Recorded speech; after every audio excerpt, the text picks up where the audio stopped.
சர்வாதிகாரியான தேவனை நம் ஆராதனை செய்யும்படிக்கு மற்றொரு தடவை தேவர் நமக்கு தந்த இந்த பாக்கியத்திற்காக அவருக்கு நாம் நன்றியை தெரிவித்துக் கொள்கிறோம்.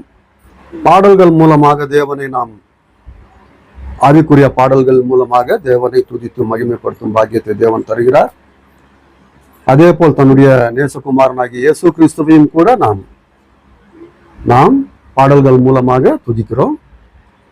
இயேசு கிறிஸ்து செய்த நன்மைகளை நாம் நினைத்து கொள்ளும்படிக்கும் தேவன் கிறிஸ்துவின் மூலமாக செய்த அந்த நன்மையின் நிமித்தமாக தேவனை நாம் ஆராதனை செய்து கொள்ளும்படிக்கும் தேவன் தருகிற இந்த பாக்கியத்திற்காக நாம் தேவனுக்கு நன்றி செலுத்துகிறோம்.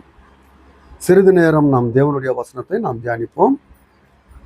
இன்றிலிருந்து சிறு வாரங்களாக நான் எபிரேயருக்கு எழுதின நிருபத்திலிருந்து 11வது அதிகாரத்தை நான் சொல்ல வேண்டும் என்று நான் ஆலோசனை செய்திருக்கிறேன். எதற்காக அது நான் சொல்லணும் அப்படின்ட்டு ஆலோசனை செய்திருக்கிறேன் அப்படின்னா, விசுவாசம் என்பது விலையுள்ளது. நாம் வைத்திருக்கிற தேவன் மேல் நாம் வைத்திருக்கிற விசுவாசம் என்பது விலையுள்ளதாக இருக்கிறது. அதனால கண்ணுக்கு காணப்படாதவைகளை நாம் நம்புகிறோம். கண்ணுக்கு காணப்படாத தேவனையும் கண்ணுக்கு காணப்படாத பரலோகத்தையும் கிறிஸ்துவை பார்க்காத நாம, அப்போஸ்தலர்களை பார்க்காத நாம நம்பிக்கையுடன் விசுவாசத்துடன் நாம் என்ன செய்து கொண்டிருக்கிறோம் அப்படின்னா வாழ்ந்து கொண்டிருக்கிறோம். விசுவாசத்தினாலேயே நாம் பரலோகத்தை சுதந்திரித்து கொள்ள வாய்ப்புள்ளது. விசுவாசத்தின் மூலமாகவே. விசுவாசத்தை விட்டு விலகினா நாம பரலோகத்தை பெற்றுக்கொள்ள முடியாது, தேவனுக்கு பிரியமாக இருக்க முடியாது. அதனால நம்முடைய வாழ்க்கையில் விசுவாசம் என்பது ரொம்ப விலையுள்ளதாக இருக்கிறது. அந்த விசுவாசத்தை குறித்து நாம் என்ன செய்யலாம், சில வாரங்கள் நாம் அதை தியானிக்கலாம்.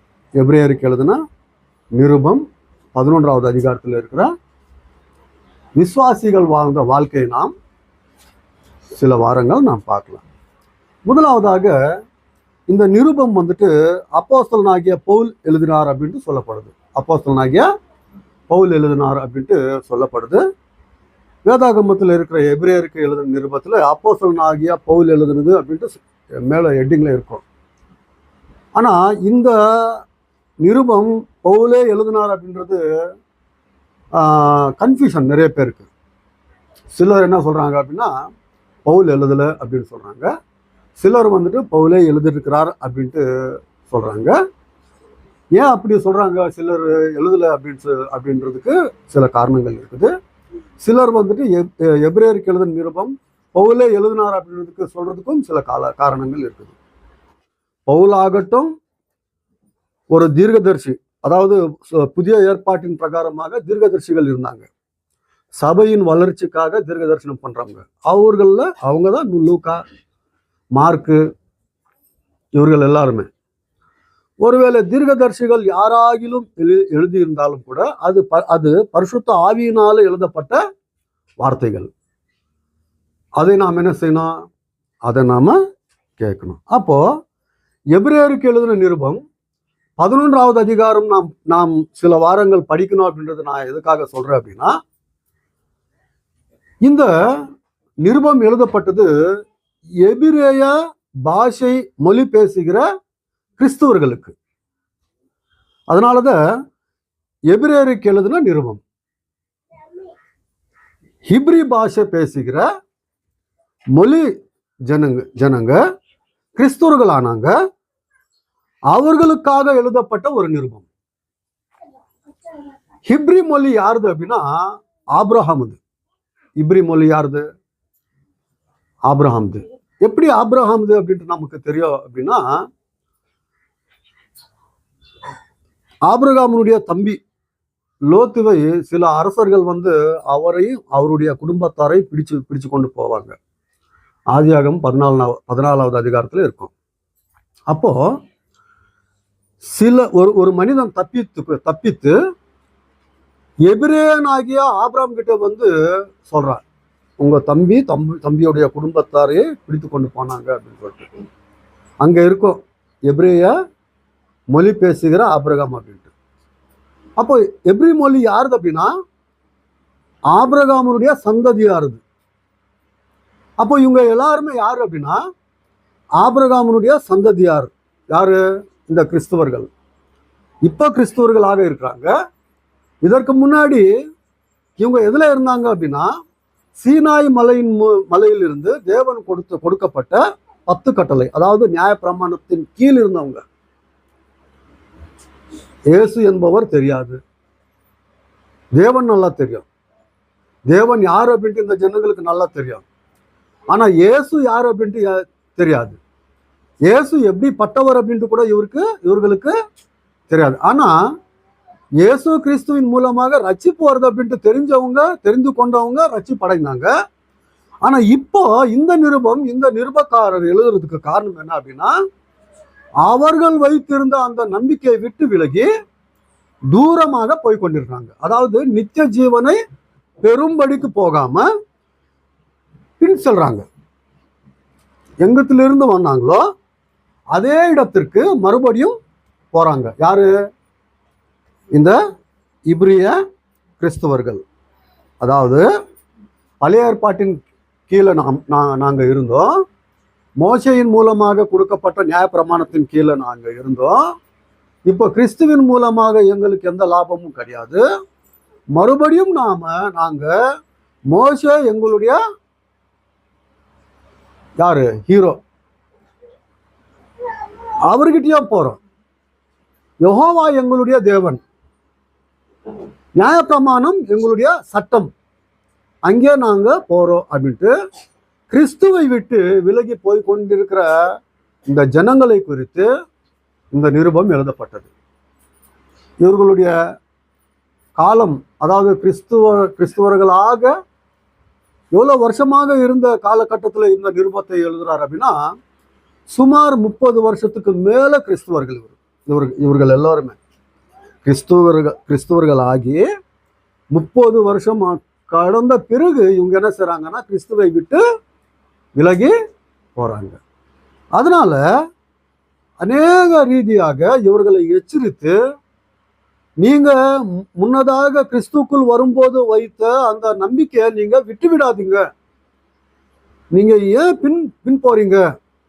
ஜீவனுள்ள தேவனை நீங்க விட்டு விழுகிறீங்க, நித்திய ஜீவனை பெறாதபடிக்கு நீங்க போறீங்க அப்படின்னு சொல்லிட்டு இவர் என்ன செய்றாருன்னா இந்த நிருபக்காரர் பரிசுத்த ஆவியின் மூலமாக நம்பிக்கையில நில்லுங்க, விசுவாசத்துல நில்லுங்க. அதன் மூலமாக இப்படிப்பட்டவர்கள் எல்லாருமே ஜெயித்தாங்க அப்படின்ட்டு அந்த 11வது அதிகாரத்தை எழுதுறாங்க. விசுவாசத்தின் மூலமாக இப்படிப்பட்டவர்கள் எல்லாருமே என்ன செய்தாங்கன்னா உலகத்தை ஜெயித்தாங்க, நித்திய ஜீவனை பெற்றுக்கொள்ளும் மார்க்கத்தில் இருக்கிறாங்க, பரதேசில இருக்காங்க. நமக்கு அவர்கள் துணையாக இருக்காங்க. கண்ணுக்கு காணாமல் இருந்தாலும் கூட நமக்கு எப்படி இருக்காங்க அப்படின்னா துணையாக, சாட்சியாக அவர்கள் எல்லோருமே இருக்கிறாங்க அப்படின்ட்டு ஆபேல் முதல் கொண்டு கிறிஸ்துவின் காலத்துல மரித்தவர்கள், அதாவது கிறிஸ்துவின் நம்பிக்கை நிமித்தமாக மரித்தவர்களும் கூட அவர்கள் எல்லோரையும் குறித்து இந்த நிருபக்காரர் என்ன செய்யறாருன்னா எழுதுறார். எப்படி மரித்தாங்க, அவர்களுடைய நம்பிக்கையை எப்படி காப்பாற்றி கொண்டாங்க அப்படி என்பதெல்லாமே இந்த ஒரே ஒரு அதிகாரத்துல இந்த நிருபர் எழுதுறார். முதலாவதாக இவர் சொல்ற எச்சரிக்கைகளை நாம் இன்றைக்கு பார்க்கலாம். நான் எபிரேயருக்கு எழுதின நிருபத்திலிருந்து 11வது அதிகாரத்தை நான் போதிக்கணும் அப்படின்ட்டு நான் ஆலோசனை செய்திருக்கிறேன் சில வாரங்களாக. ஏன்னா இது ரொம்ப தேவையானது. நம்முடைய நம்பிக்கை மட்டும் இருந்தால் நாம் என்ன செய்யலாம்? நம்பிக்கை முக்கியமானது இல்லையா? நம்பிக்கை இல்லாமல் நாம் என்ன செய்தாலும் கூட அதனால ஒரு பிரயோஜனம் இல்லை.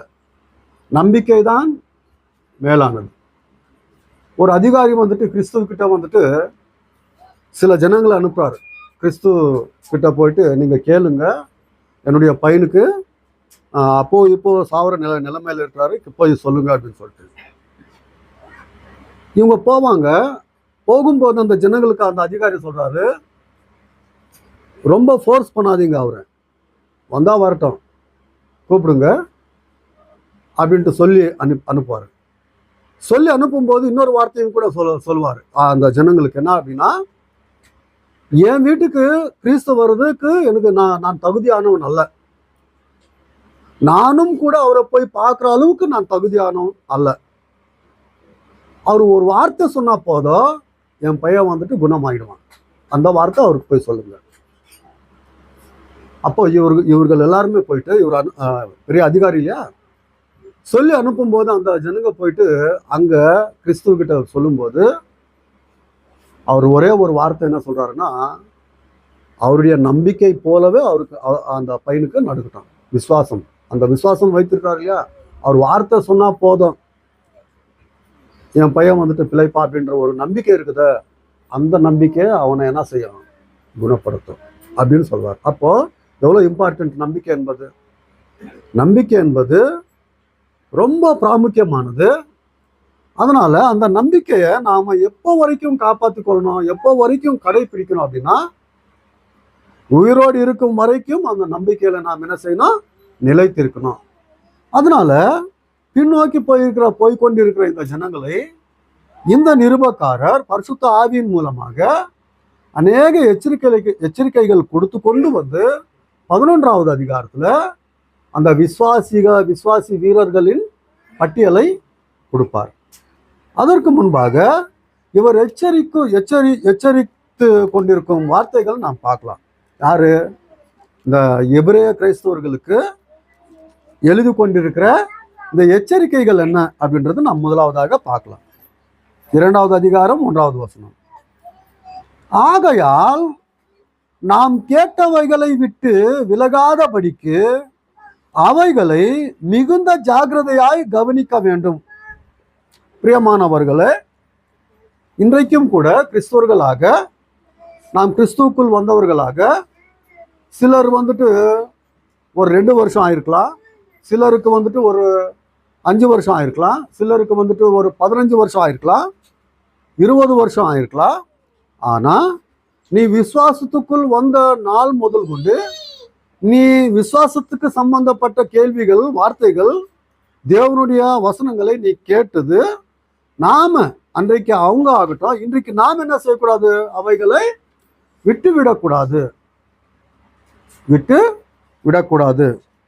நாம வந்துட்டு வேதாகமத்தை ஞாயிற்றுக்கிழமை கேட்குறோம், வாரத்தின் முதல் நாள் பைபிள் ஸ்டடியில கேட்குறோம் இல்லையா, வீடுகளில் நடக்கும் கூட்டங்கள்ல நாம் கேட்குறோம் இல்லையா, விவிதம் பர்த்டே அந்த நாளில் நாம் கேட்குறோம், மேரேஜ் டே அந்த நாள்லையும் கூட கேட்குறோம், யாராவது இறந்து போனா அந்த நாள்லையும் கூட நாம வசனத்தை கேட்குறோம் இல்லையா.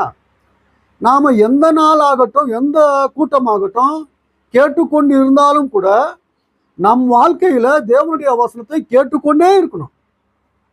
ஏன் கேட்டுக்கொண்டே இருக்கணும் அப்படின்னா, நாம் வாழ்கிற, நாம் இருக்கிற சரீரம், நாம் இருக்கிற பூமி அப்படியேப்பட்டது. நம்பிக்கையில விலகி போகிற நிலைமையுள்ள ஒரு ஸ்திதி இங்க இருக்குது, எங்க, இந்த உலகத்துல.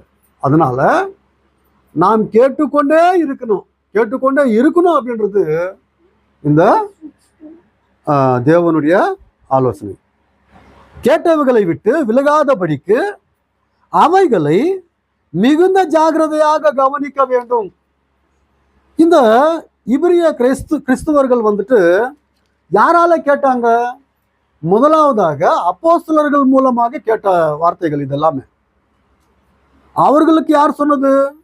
கிறிஸ்து சொன்னது இல்லையா. அப்போ இந்த வார்த்தைகள் எல்லாமே யாருது அப்படின்னா தேவனுடைய வார்த்தைகள். கேட்ட வார்த்தைகள் என்ன செய்யக்கூடாது? விட்டு விலக கூடாது. முதலாவதாக இவங்க கேட்டது எது அப்படின்னா நியாயப்பிரமாணத்தின் வார்த்தைகள் கேட்டாங்க. இப்போ நியாயப்பிரமாணத்தின் அடிப்படையாக தானே புதிய ஏற்பாடு வந்தது. புதிய ஏற்பாடு எப்படி வந்தது? அது வந்துட்டு அஸ்திபாரம் எது? நியாயப்பிரமாணம். இது ஒரு கட்டடமாக கட்டப்பட்டது புதிய ஏற்பாடு இல்லையா. அப்போ கிறிஸ்து புதிய ஏற்பாடு என்பதற்கு மூல காரணமே அஸ்திவாரமே எது அப்படின்னா பழைய ஏற்பாடு. அதனால அந்த பழைய ஏற்பாட்டின் வார்த்தைகள் நீங்க நினைவு கூறுங்க. கிறிஸ்து போதித்த, அப்போஸ்தலருக்கு போதித்த போதனை நீங்க என்ன செய்யுங்க, விட்டு விடக்கூடாது அப்படின்னு சொல்றாரு. 2வது அதிகாரம் 2வது வசனம். ஏனெனில் தேவதூதர் மூலமாய் சொல்லப்பட்ட வசனத்திற்கு விரோதமான எந்த செய்கைக்கும் கீழ்ப்படியாமைக்கும் நீதியான தண்டனை வரத்தக்கதாக அவர்களுடைய வசனம் உறுதிப்படுத்தப்பட்டிருக்க. யாரு எதை குறித்து சொல்றாரு? சீனாய் மலையின் மேல மோசையின் மூலமாக கொடுத்த நியாயப்பிரமாணத்தை குறித்து இங்க போதிக்கிறார், சொல்றாரு இந்த நிருபக்காரர். என்னான்ட்டு, தேவதூதர் மூலமாய் சொல்லப்பட்ட வசனத்திற்கு விரோதமான எந்த செய்கைக்கும் கீழ்ப்படியாமைக்கும் நீதியான தண்டனை வரத்தக்கதாக அவர்களுடைய வசனம் உறுதிப்படுத்தப்பட்டிருக்க. முதலாவது கர்த்தர் மூலமாய் அறிவிக்கப்பட்டு பின்பு அவரிடத்தில் கேட்டவர்களால நமக்கு உறுதியாக்கப்பட்டதும் அடையாளங்களினாலும் அற்புதங்களினாலும் பலவிதமான பலத்த செய்கைகளினாலும் தம்முடைய சித்தத்தின்படி பகிர்ந்து பரிசுத்த ஆவியின் வரங்களினாலும் தேவன் தாமே சாட்சி கொடுத்தமாயிருக்கிற, இங்க பாருங்க, இவ்வளவு பெரிதான இப்போ நியாய பிரமாணத்தை விட இது புதிய ஏற்பாடினுடைய ரட்சிப்பு பெரிது. நியாய பிரமாணத்தின் மூலமாக வாழ்ந்தா அவர்களுக்கு பரலோகம் கிடையாது. நியாய பிரமாணத்தின் மூலமாக நீதிமானாக பிழைப்பது அவர்களால் முடியாத காரியம். 10 கட்டளைகள் இருந்தா நியாய பிரமாணத்துல, அந்த 10 கட்டளைகள்ல 9 கட்டளைகள் நீ கை கொண்டு நடந்தாலும் கூட ஒன்று விட்டுட்டா நீ நீதிமான் அல்ல. அந்த நிலைமையில இருக்கும்போது தேவனே கர்த்தராகிய இயேசு கிறிஸ்து தன்னுடனே கூட இருந்த அவரை நம்மை போல இரத்த மாம்சமுள்ள சரீரத்தை அவருக்கு கொடுத்து இந்த உலகத்துக்கு அனுப்பி 10 கட்டளைகளை நிறைவேற்கும் ஏற்பாடு கிறிஸ்துவின் மூலமாக தேவன் செய்தார். அப்போ நீ பரலோகத்தை சுதந்தித்துக் கொள்ளணும் அப்படின்னா நியாய பிரமாணத்தின் மூலமாக நீ என்ன செய்ய முடியாது, பரலோகத்தை சுதந்திரிக்க கொள்ள முடியாது. அப்போ யார் மூலமாக? கிறிஸ்துவின் மூலமாக. கிறிஸ்து எது கொண்டு வந்தாரு? மோசே நியாய பிரமாணத்தை கொண்டு வந்தாரு, கிறிஸ்துவோ புதிய உடன்படிக்கையை கொண்டு வந்தார் இல்லையா? அப்போ மோசையை விட்டுவிடணும், பழைய ஏற்பாடு நியாய பிரமாணத்தை விட்டுவிடணும், கிறிஸ்துவை ஏற்றுக்கொண்டீங்க, புதிய ஏற்பாடை நீங்க என்ன செய்யணும், கை கொண்டு நடக்கணும். மறுபடியும் கிறிஸ்துவை விட்டு புதிய ஏற்பாடை விட்டு நீங்க மறுபடியும் நாங்க மோசை கிட்ட போறோம், நியாய பிரமாணத்தின் கிட்ட போறோம் அப்படின்னா நீங்க நித்திய ஜீவமுள்ள தேவனை நீங்க என்ன செய்யுங்க, விட்டு விடுறீங்க. உங்களுடைய விசுவாசம் கிறிஸ்துவின் மேல வைங்க, புதிய ஏற்பாடின் மேல வைங்க, நீங்க முன்ன போங்க அப்படின்னு சொல்றாங்க. இங்க நாம இந்த வார்த்தை இவ்வளவு பெரிதான ரட்சிப்பை குறித்து நாம் கவலைப்பட்டிருப்போமானால் தண்டனைக்கு எப்படி தப்பித்துக் கொள்வோம்? பழைய ஏற்பாடின் பிரகாரமாக ஒரு சின்ன தவறு செய்தாலும் கூட அங்க பனிஷ்மெண்ட் இருக்குது. சின்ன தவறு செய்தாலும் கூட பனிஷ்மெண்ட் இருக்குது. விஸ்ராந்தி தினம், ஓய்வு நாள் அப்படின்ட்டு சொல்லப்படுது இல்லையா? அந்த நாளில் வந்துட்டு ஒரு சின்ன வேலை செய்தாலும் கூட என்ன செய்யணும், கல்லெரித்து கொண்டு போடணும். அப்படி பனிஷ்மெண்ட் கொடுக்குற ஒரு நியாயப்பிரமாணம் அது இல்லையா? ஒரு சின்ன வார்த்தை தவறாக நடந்தாலே கொன்று போடணும் அப்படின்ற ஒரு நிலைமை நியாயப்பிரமாணத்துக்கு இருந்தா புதிய ஏற்பாட்டுக்கு இன்னும் எவ்வளோ பனிஷ்மெண்ட் இருக்கும்? நீ கொஞ்சம் மிஸ் பண்ணாலும் கூட எங்க இருக்கிறோம், நாம புதிய ஏற்பாட்டின் காலத்துல இருக்கிறோம். அதனால இவர் என்ன சொல்றாரு அப்படின்னா, முதலாவதாக நீங்க பழைய ஏற்பாட்டை குறித்து நீங்க தண்டனை அது எப்படிப்பட்டதோ உங்களுக்கு தெரியும். அதை விட தண்டனை புதிய ஏற்பாட்டில் இருந்து நீங்க தவறி போனா தண்டனை அதை விட பெருசாக தண்டனை இருக்கும் அப்படின்ட்டு என்ன சொல்றாரு, நீங்க போவாதீங்க, நம்பிக்கைய விட்டு விடாதீங்க அப்படின்னு சொல்றாரு. 3வது அதிகாரம் 1வது வசனம். இப்படி இருக்க பரம அழைப்புக்கு பங்குள்ளவர்களாகிய பரிசுத்த சகோதரரே, பழைய ஏற்பாட்டின் கீழே இருந்த இந்த எபிரேய கிறிஸ்துவர்கள், அதாவது ஆபிரகாமுடைய சந்ததியாருக்கு என்ன வாக்கு தத்தம் இருந்தது? இந்த உலகத்துக்கு சம்பந்தப்பட்ட கானான் நாடு என்கிற ஒரு வாக்கு தத்தம். அந்த நாட்டை நான் என்ன செய்யறேன், உன்னுடைய சந்ததிக்கு நான் கொடுக்குறேன் அப்படின்ட்டு வாக்கு தத்தம் இருக்கு இல்லையா? அதற்கு அழைக்கப்பட்டாங்க யாரு? இஸ்ரேல் ஜனங்க, ஆபிரகாமுடைய சந்ததி. ஆபிரகாம், ஈசாக்கு, யாக்கோபு பேரனுடைய சந்ததியே இஸ்ரேல் ஜனங்க இல்லையா? அவர்களுக்கு என்ன வாக்கு தத்தம் அப்படின்னா, எதற்காக அழைக்கப்பட்டாங்க அப்படின்னா, இந்த உலகத்துக்குரிய நிம்மதியாக வாழ்கிற ஒரு பூமி. அவங்க கஷ்டப்பட தேவையில்லை அங்க இல்லையா? யாரோ கட்டின வீடுகள், யாரோ நட்டுனா இந்த இது சாப்பாடு இல்லையா, எல்லாமே கானான் நாட்டுக்காரர் இருந்த நாடை தேவன் அவர்களை அனுப்பி ஆபிரகாமுடைய சந்ததிக்கு கொடுக்குற ஒரு ஏற்பாடு. அது இந்த உலகத்துக்குரிய நிம்மதிக்காக அழைக்கப்பட்ட ஒரு நாடு கானான் நாடு. ஆனா கிறிஸ்தவர்கள் எதுக்காக அழைக்கப்பட்டாங்க அப்படின்னா, இந்த பூமிக்குரிய கானான் நாட்டுக்கு அழைக்கப்பட்டவர்கள் அல்ல. எதற்காக? ஒரு வார்த்தை இருக்குது, பரம அழைப்புக்கு பங்குள்ளவர்கள் ஆகிய பரிசுத்த சகோதரரே, நாம் அறிக்கை பண்ணுகிற அப்போஸ்தலரும் பிரதான ஆசிரியருமாயிருக்கிற கிறிஸ்து இயேசுவை கவனித்து பாருங்கள். கிறிஸ்து இயேசுவை என்ன செய்யணும்? நீங்க கவனித்து பார்க்கணும். இவர் என்ன ஃபோக்கஸ் செய்யறாரு அப்படின்னா, ஆபேல் முதல் கொண்டு கடைசி கிறிஸ்துவர்கள் காலத்திலும் மரித்தவர்களை சொல்றாரு.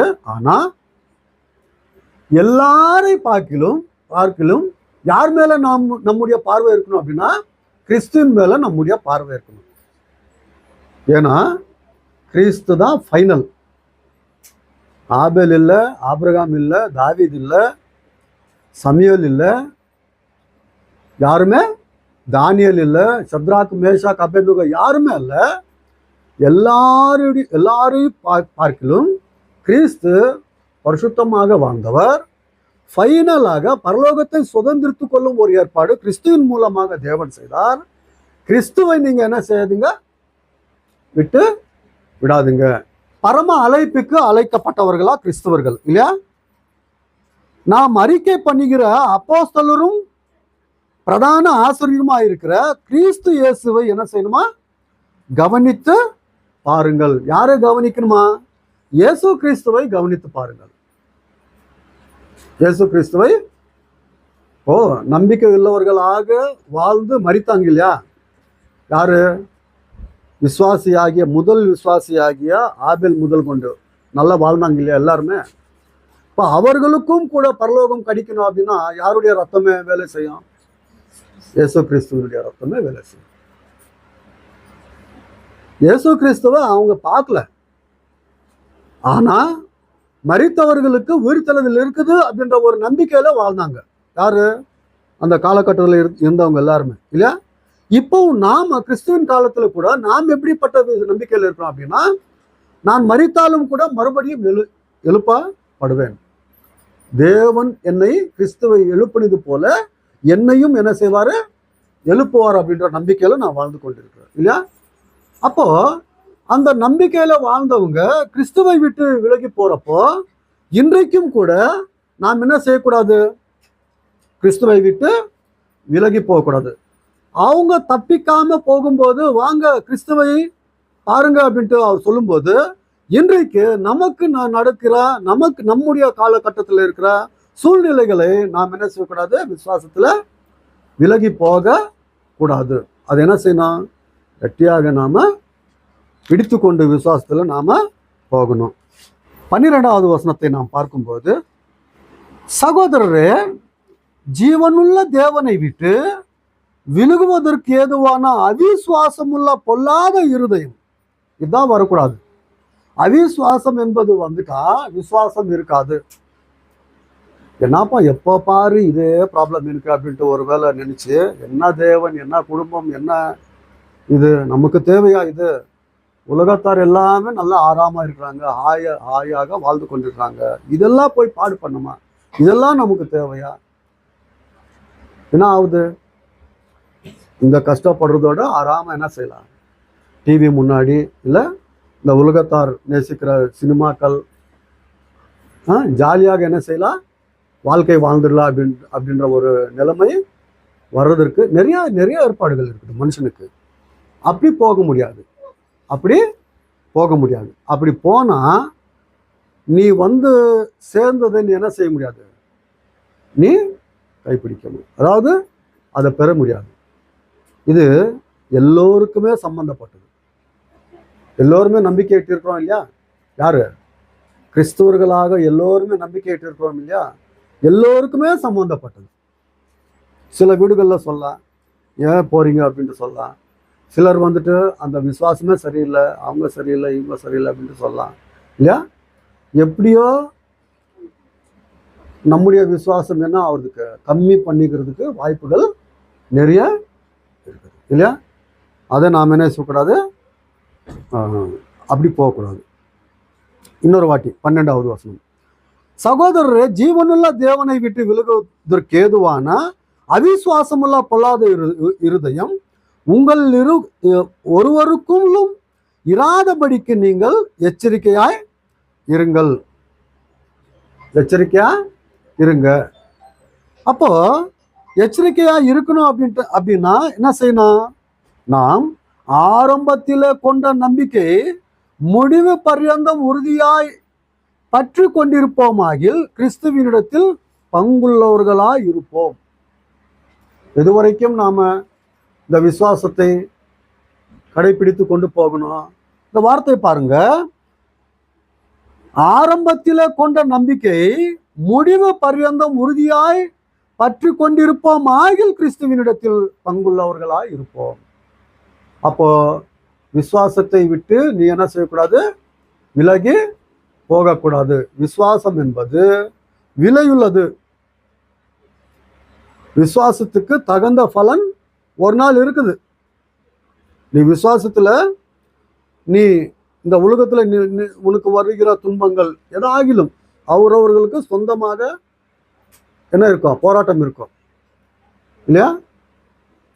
அவரவர்களுக்கு சொந்தமான ஒரு போராட்டம் இருக்கும். அதுல நாம் என்ன செய்யணும்? அதுல நாம போராடி கொண்டு போகணும். 3வது அதிகாரம் 13வது வசனத்துல இருக்குது, இன்று எண்ணப்படும் அளவும் நாடோறும் ஒருவருக்கொருவர் புத்தி சொல்லுங்கள். இன்று எண்ணப்படும் அளவும் நாடோறும் என்ன செய்யணுமா? ஒருவருக்கொருவர் புத்தி சொல்லிக் கொள்ளுங்க. இன்னைக்கு எனக்கு தேவன் கொடுத்துருக்காரு, இன்னைக்கு என்ன செய்யணும்? புத்தி சொல்லிக் கொள்ளணும் இல்லையா? நாளைக்கு எனக்கு நான் இருந்தேன்னா ஒரு நாள் கொடுக்குறாரு அப்படின்னா அங்கே நான் என்ன செய்யணும்? புத்தி சொல்லிக் கொள்ளணும் இல்லையா? அப்போ இவர்களுக்கு என்ன ஆயிருக்குது? 30 வருஷ காலமாய் இப்போ இந்த போதகர் அவர்கள் முன்னாடி பேசி கொண்டிருக்கும் போது அவர்களுக்கு அந்த வசனங்கள் போகல, இதயத்துக்குள்ள போகல. என்ன சொல்லவே விடுப்பா அப்படின்ற நிலைமையில இருக்காங்க. காதுக்கு அந்த வார்த்தைகளை போகல. ஏன்னா இந்த புதிய ஏற்பாடு விடுறாங்க, கிறிஸ்துவை விட்டு விடுறாங்க, மோசே கிட்ட போறதுக்கு பார்க்குறாங்க, பழைய ஏற்பாடு கிட்ட போறதுக்கு பார்க்குறாங்க. நித்திய ஜீவனை விட்டு விலகி போற ஏற்பாடுக்குள்ள இருக்காங்க. இவர் சொல்லுகிற வார்த்தைகள் அவர்களுக்கு இதயத்துக்குள்ள போகல. ஆனா இந்த காலகட்டத்துக்கு 30 வருஷத்துக்கு எப்படி இருக்கணும் அப்படின்னா, எப்படி இருக்கணும்? உங்களுடைய நிலைமை எப்படி இருக்கணும்? இப்படியாக இருந்திருக்கணும். ஆனா நீங்க அப்படி ஆகல அப்படின்னு சொல்றாரு.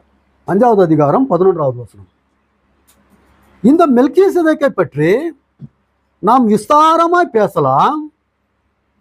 நீங்கள் கேள்வியில் மந்தமுள்ளவர்களா ஆனபடியால் அதை விளங்க பண்ணுகிறது அரிதாயிருக்கும். நாங்க சொல்றதுக்கு ஆகமாட்டேங்குது. இந்த மெல்கிசேதேக்குக்கும் கிறிஸ்துவுக்கும் நாங்க என்ன செய்யணும்? கம்பேர் செய்து உங்களுக்கு சொல்லணும். இவர் யாரு, அவர் யாரு. மெல்கிசேதேக்கை போல அவர் மகா ஆசாரியர் அப்படின்ட்டு நாங்க சொல்லணும். ஆனா சொன்னா கேட்குற அளவுக்கு நீங்க இல்லை. ஏன்னா உங்களுக்கே தேவனுடைய வார்த்தை கேட்கறதுல மனசு இல்லையே.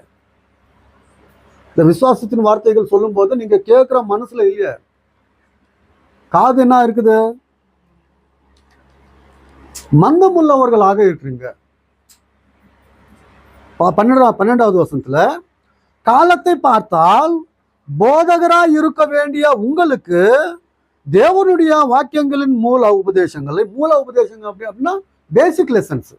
பேசிக் கிறிஸ்து யார் தெரியுமா அப்படின்றது, ஞானஸ்நானம் என்ன தெரியுமா அப்படின்றது, தீர்ப்பு என்ன அப்படின்னு சொல்றது, இந்த பேசிக் விஷயங்களை உங்களுக்கு சொல்ற நிலைமையில நீங்க இருக்கிறீங்க. தவிர எப்படி ஆகல, போதகராக ஆகிறதுக்கு உங்களுக்கு மனசு இல்லை.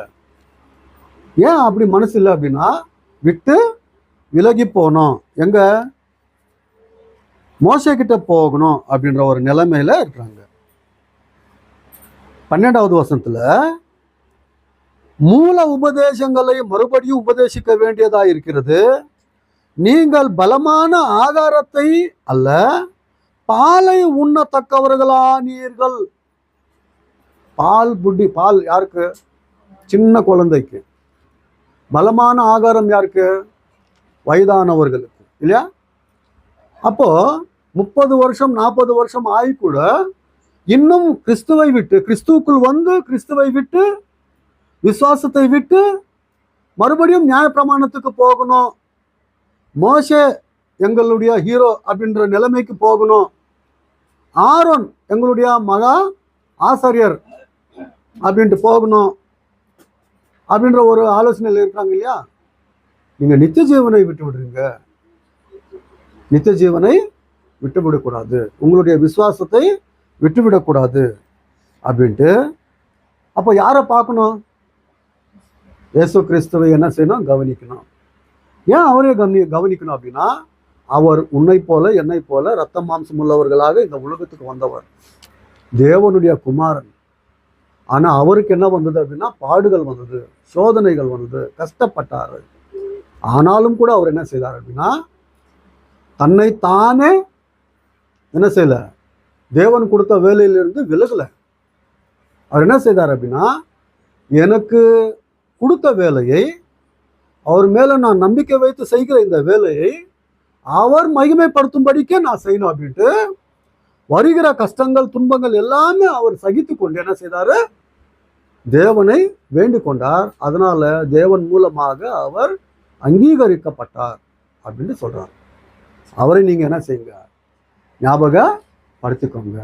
5வது அதிகாரம் 7வது வசனத்தை நாம் படிக்கும்போது இப்படியாக சொல்லப்படுது, அவர் கிறிஸ்து, அவர் அப்படின்னா கிறிஸ்து, அவர் மாம்சத்தில் இருந்த நாட்களில், அவர் தேவசாயிலில் இருந்தவர், எங்க? பரலோகத்துல, இல்லையா? எப்படி வந்தார் இந்த உலகத்துக்கு? மாம்சத்தில் வந்தார். அவர் மாம்சத்தில் இருந்த நாட்களில் தம்மை, அதாவது கிறிஸ்துவை, மரணத்தினின்று ரட்சிக்க வல்லமையுள்ளவரை நோக்கி. யார் மரணத்திலிருந்து ரட்சிக்க வல்லமையுள்ளவர்? பிதாவாகிய தேவன். யார? கிறிஸ்துவ. மரணத்திலிருந்து ரட்சிக்க வல்லமையுள்ளவர் பிதாவாகிய தேவன்.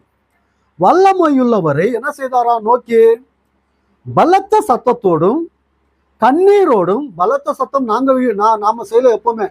எப்பனா ஜெபம் செய்யும் போது பலத்த சத்தத்தோட நாம் செய்திருக்கிறோமா? அப்படிப்பட்ட சூழ்நிலை நமக்கு வந்திருக்குதா அப்படின்னா நமக்கு வரல. யாருக்கு வந்திருக்குது? கிறிஸ்துக்கு வந்திருக்கு. அவர் அப்படி கூப்பிட்டாரு தேவனை, இந்த பாத்திரத்தை என்னிலிருந்து என்ன செய்ய? தூரம் செய், இல்லையா? என்னுடைய சித்தம் அல்ல, உன்னுடைய சித்தமே நிறைவேற்றும் அப்படின்ற அவர் ஜெபம் செய்யும் போது அவருடைய வேர்வை எப்படி ஆனதா? ரத்தம் போல மாறினதா. வேர்வை ரத்தம் போல மாறி பூமியின் மேல் விழுந்ததா. அப்படி ஜெபம் செய்தார். அப்படிப்பட்ட நிலைமை நமக்கு வரல. பாவத்துக்காக அவர் ரத்தத்தை சிந்தினார். பாவத்தின் நிமித்தமாக போராடுறதுல நாம ஒரு சொட்டு ரத்தம் கூட நாம் என்ன செய்யல? சிந்திக்கல. அப்படிப்பட்டவர் யாரு? இயேசு கிறிஸ்து. அவர் மூலமாக கொடுத்த புதிய ஏற்பாட்டை விட்டு விலகுறீங்க, விசுவாசத்தை விட்டு விலகி போறீங்க. தேவனுடைய குமாரனை நீங்கள் கவனித்து நித்திய ஜீவனை பெற்றுக்கொள்ளணும் அப்படின்றது இவர் என்ன செய்யறாரு? இது ஒரு எபிரேயருக்கு எழுதும் நிருபம். எப்படியாப்பட்டது அப்படின்னா மோட்டிவேஷன், ஆவிக்குரிய மோட்டிவேஷன் கொடுக்குற கிறிஸ்தவர்களுக்கு கொடுக்குற ஒரு நிருபம். இது நமக்கு ஒரு டானிக்கை போல இந்த நிருபம். நாம பர்சனலாக நீங்க படிங்க, ரொம்ப எனர்ஜி வரும். இந்த நிருபத்தை நீங்க ஒரே சிட்டிங்ல நீங்க படிச்சுட்டா எனர்ஜி வரும். அப்படிப்பட்ட நிருபம் இது. இது ரொம்ப விலையுள்ள ஒரு நிருபம். எனக்கு ரொம்ப இஷ்டப்படுறேன் நான் இந்த நிருபத்தை, எபிரேயர்கள் நிருபத்தை. இந்த நிருபம் தேவன் நமக்கு பரிசுத்த ஆவியானவரின் மூலமாக இந்த நிருபர் எழுதின வார்த்தைகள் இது எல்லாமே நாம் பார்க்கலாம். 7வது வசனத்தில் கண்டினியூ செய்யலாம்.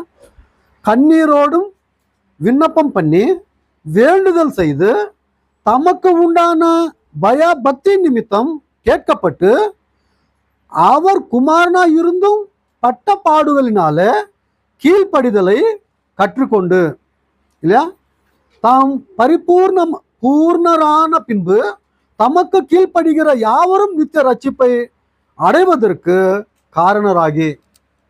யாரை பார்க்கணும்? நாம இயேசு கிறிஸ்துவை பார்க்கணும். எத்தனையோ பேர் மறுத்து இருக்காங்க நம்பிக்கையில.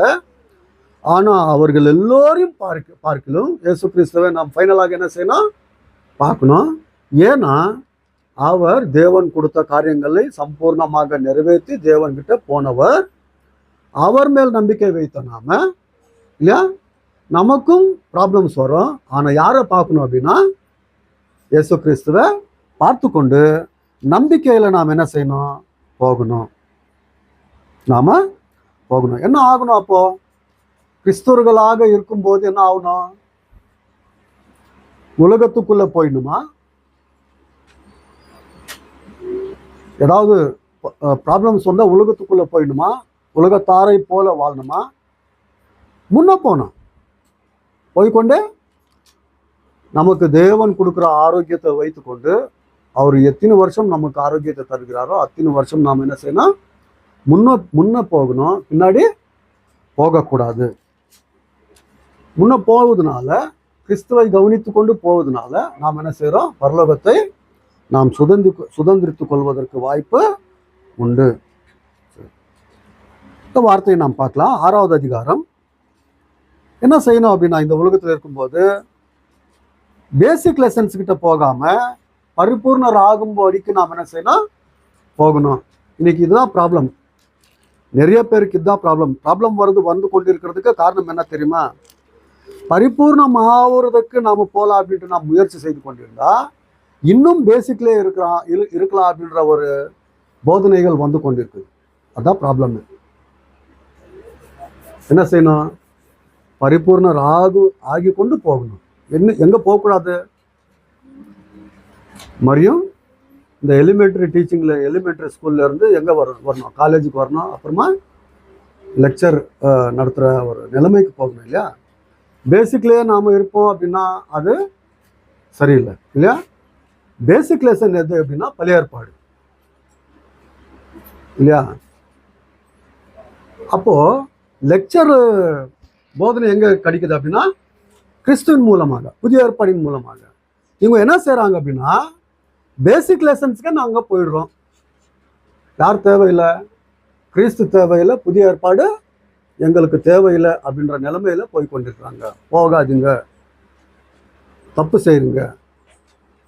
நீங்க அந்த நம்பிக்கையை கைப்பிடித்து கொண்டு இயேசு கிறிஸ்துவை கவனித்து கொண்டு வாங்க. தேவன் கொடுக்குற நித்திய ஜீவனை பெறுங்க. 6வது அதிகாரம். இதெல்லாமே நான் காமிக்கிறது எச்சரிக்கை, அவர்களுக்கு கொடுக்குற எச்சரிக்கைகள். 1வது வசனம். ஆகையால் கிறிஸ்துவை பற்றி சொல்லிய மூல உபதேச வசனங்களை நாம் விட்டு, மூல உபதேசங்கள் அப்படின்னா அவர் யாரு?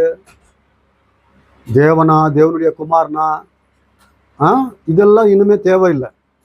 அவர் தேவனா, தேவனுடைய குமாரனா? அவர் எங்கிட்டு வந்தாரு?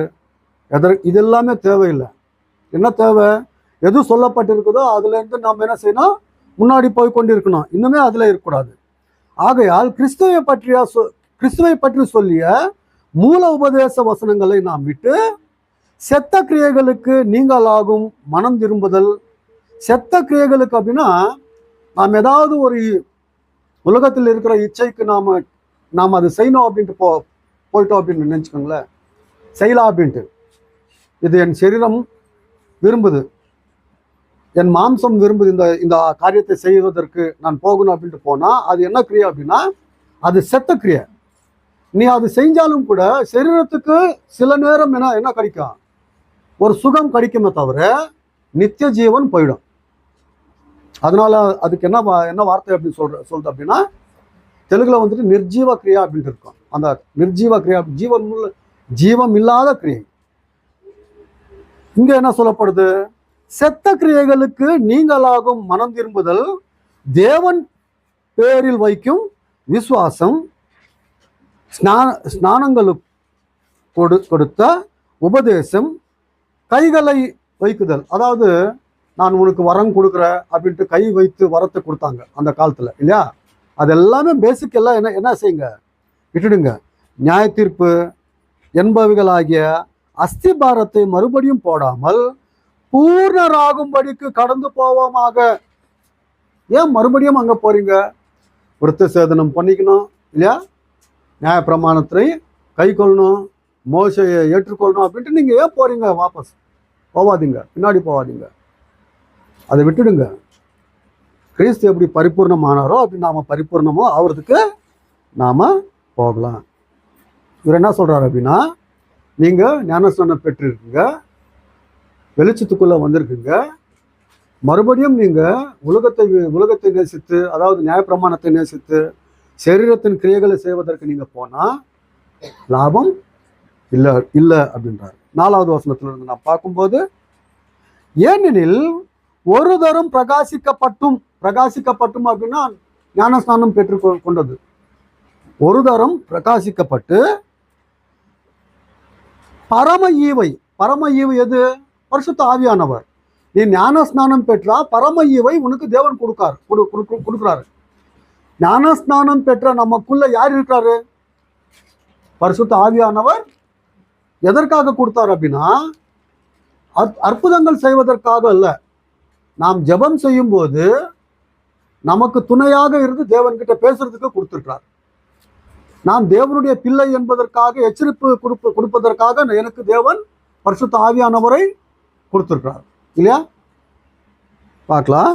ஏனெனில் ஒரு தரம் பிரகாசிக்கப்பட்டும் பரம ஈவை ருசி பார்த்தும் பரிசுத்த ஆவியை பெற்றும் தேவனுடைய நல்வார்த்தையும் இனி வரும் உலகத்தின் பலன், இனி வரும் உலகம் அப்படின்னா பரலோகம், இனி வரும் உலகத்தின் பலன்களையும் ருசி பார்த்தும் மறுதலித்து போனவர்கள் தேவனுடைய குமாரனை தாங்களே மறுபடியும் சிலுவையில் அறைந்து அவமானப்படுத்துகிறபடியால் மனம் திரும்ப கேதுவாய் அவர்களை மறுபடியும் புதுப்பிக்கிறது கூடாத காரியம்.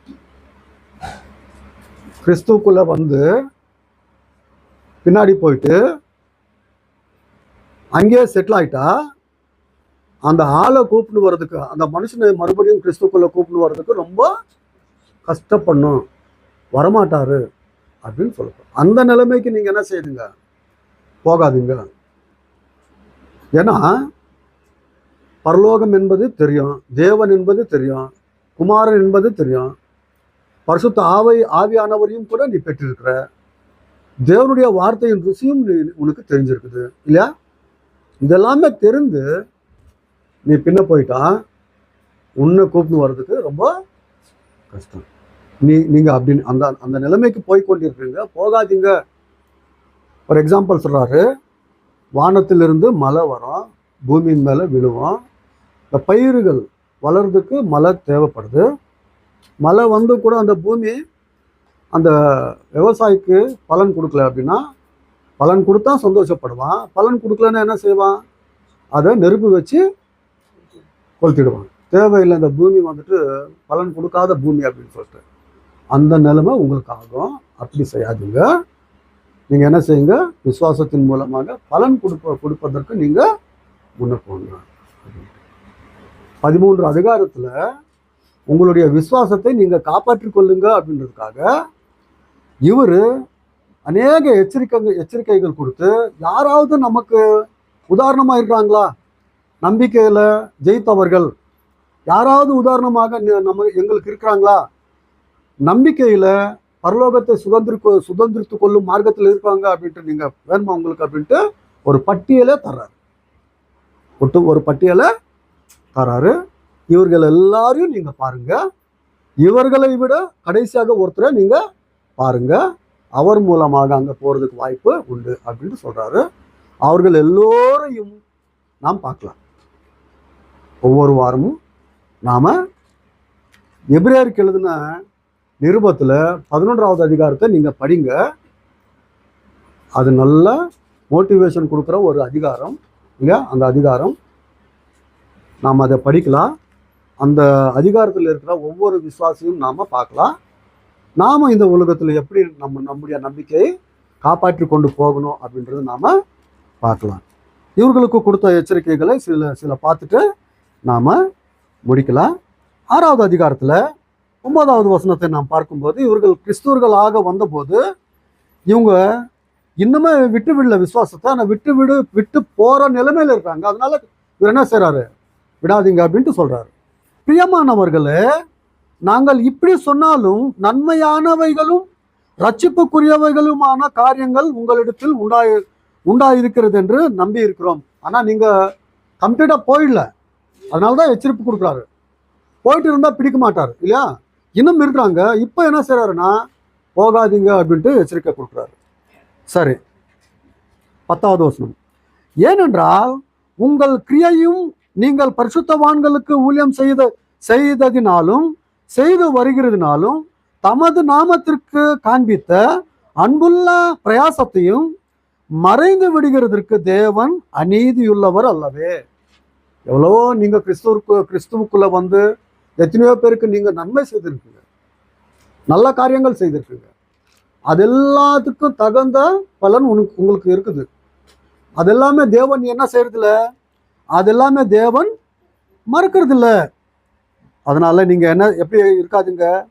11, நீங்கள் அசதியாயிராமல் வாக்கு தத்தமான ஆசீர்வாதங்களை விசுவாசத்தினாலும் நீடிய பொறுமையினாலும் சுதந்திரித்து கொள்ளுகிறவர்களை பின்பற்றுகிறவர்களுமாய் இருந்து என்ன செய்யணும்? நீங்க அசதியாயிராதீங்க.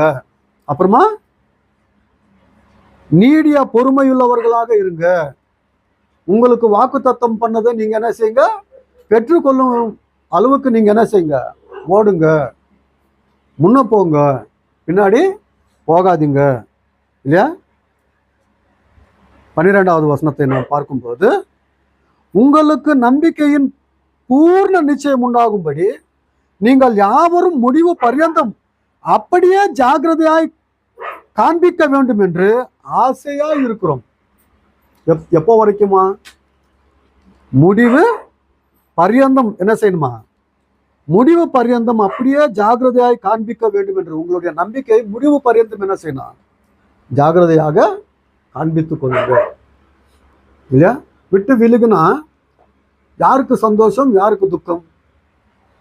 விட்டு விலகி போயிட்டா நம்பிக்கையில யார் சந்தோஷப்படுறாங்க, யார் துக்கப்படுறாங்க? சாத்தான் சந்தோஷப்படுவான் இல்லையா? யார் துக்கப்படுறது? தேவன் துக்கப்படுவார்.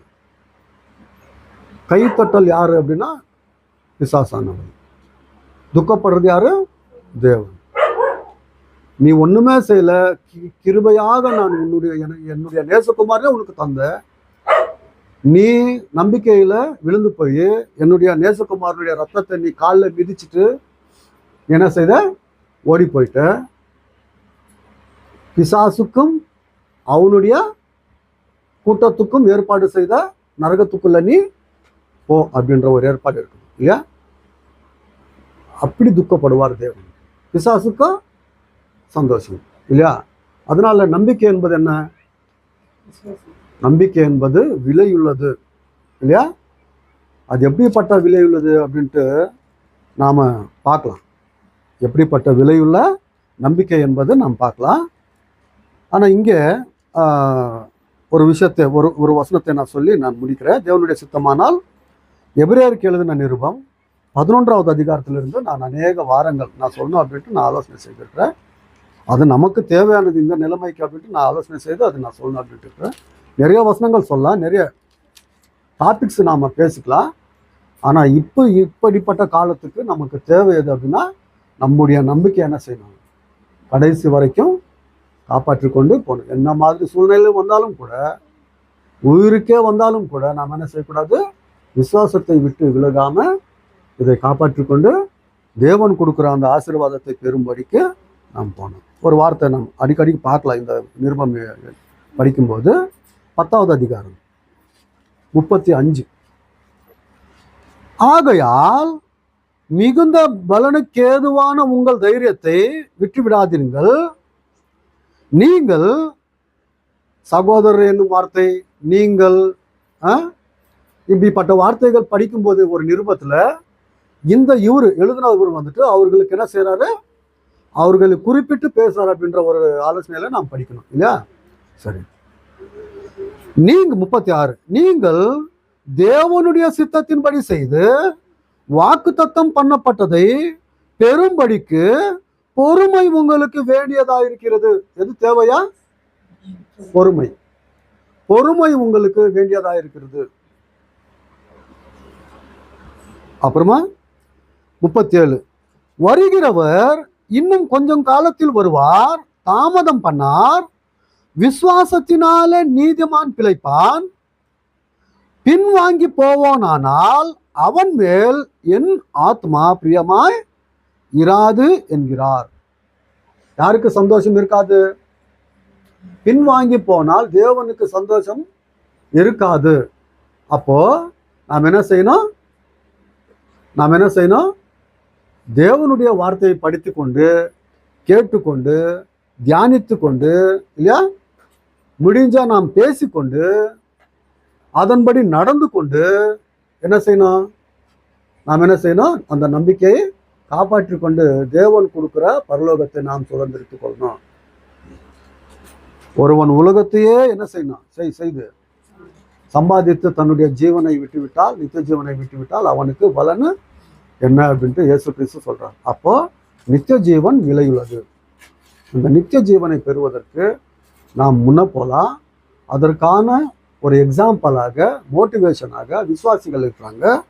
அவங்க யாரு, எப்படி வாழ்ந்தாங்க, இன்னைக்கும் நாம அவர்களை போல அந்த நம்பிக்கையை கடைபிடித்து கொண்டு போகணுமா இல்லையா அப்படின்றது நாம பார்க்கலாம். விசுவாசம் ரொம்ப முக்கியமானது இல்லையா? நாம் எதுக்காக ஓடலாம்? சரீரத்துக்காக அல்ல. எதுக்காக? ஆத்மாவுக்காக.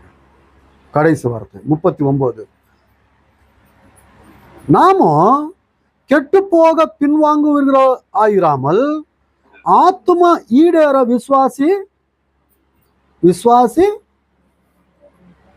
விசுவாசிகளாய் கன்ஃபியூஷனாக இருக்குமா? சில ஆப்பில் வந்துட்டு எழுத்துக்கள் இல்லாமல் இருக்கும். அது இல்லை என்கிட்ட. எப்படி இருக்கணும்? விசுவாசிகளாக ஆத்மாவை என்ன செய்யணும்?